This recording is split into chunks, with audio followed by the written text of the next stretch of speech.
Are you left-wing or right-wing? Where do you place yourself on this one-dimensional compass? Far left, far right, or perhaps in the middle? Or does none of these fit you? That's entirely normal because this compass sucks. It's inadequate and filled with contradictions.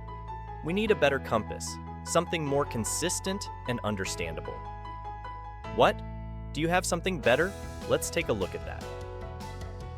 Before we start, let me clarify something. We have planned this video in two parts. In the first part, we will introduce the compass and discuss some countries and their leaders.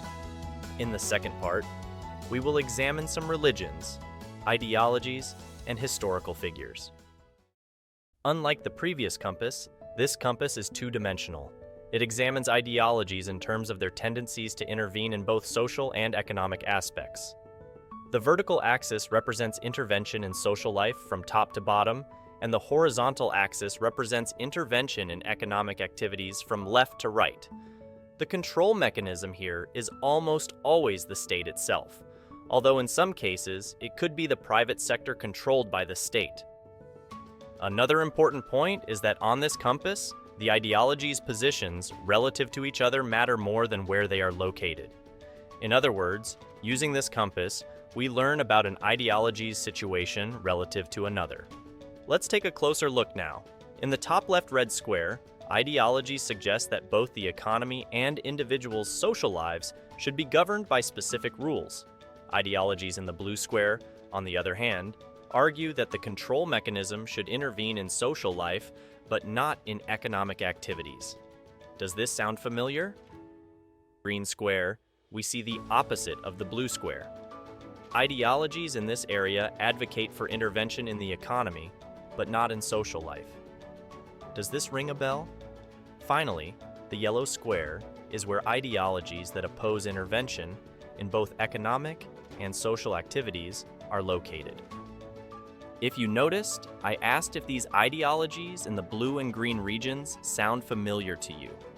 The reason for asking this is that these ideologies are the two dominant ideologies in today's world, especially in the Western world. Conservatives and social democrats, Republicans and Democrats. The reason for this dominance is that ideologies in the blue and green regions are generally less radical compared to ideologies in the red and yellow regions. As we will see when we examine ideologies individually, these ideologies are not very far apart from each other. Before we begin, it's worth making a disclaimer.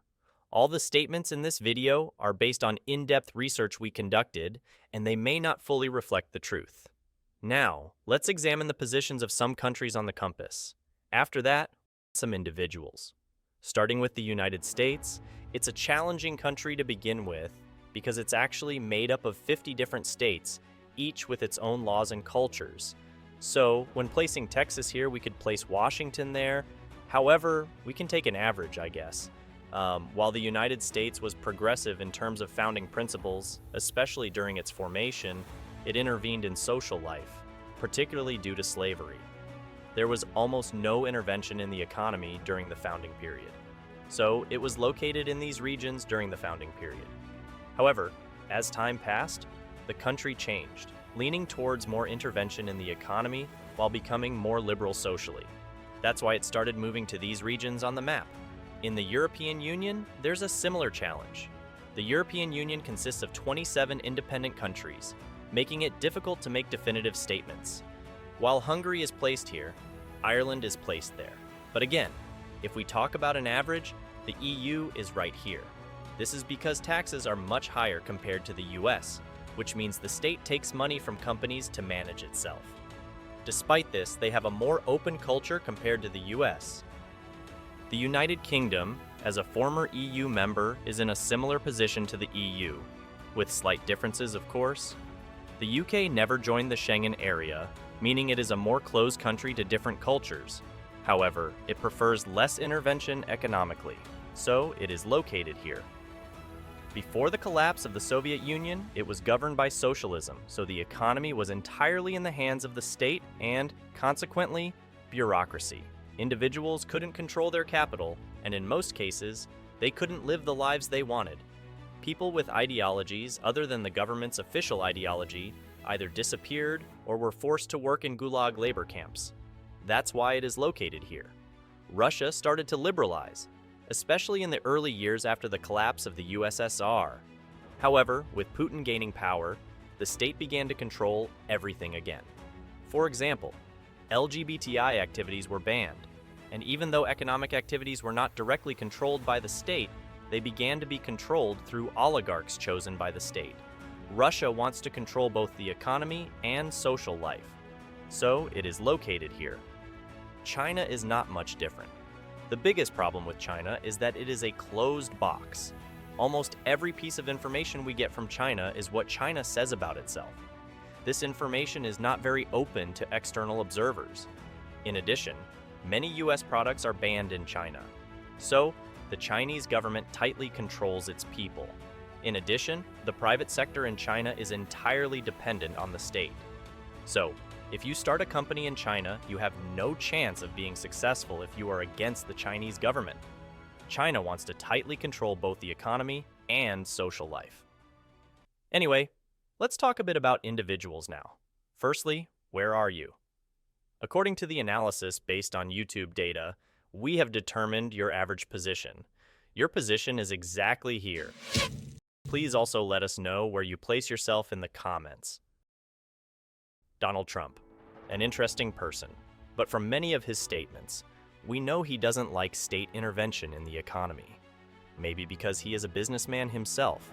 However, the same doesn't apply to social life. He prefers a more conservative family structure. So, on the compass, he is placed here. Joe Biden, another interesting person. He believes the state should intervene more in the economy. However, he is more libertarian on social issues.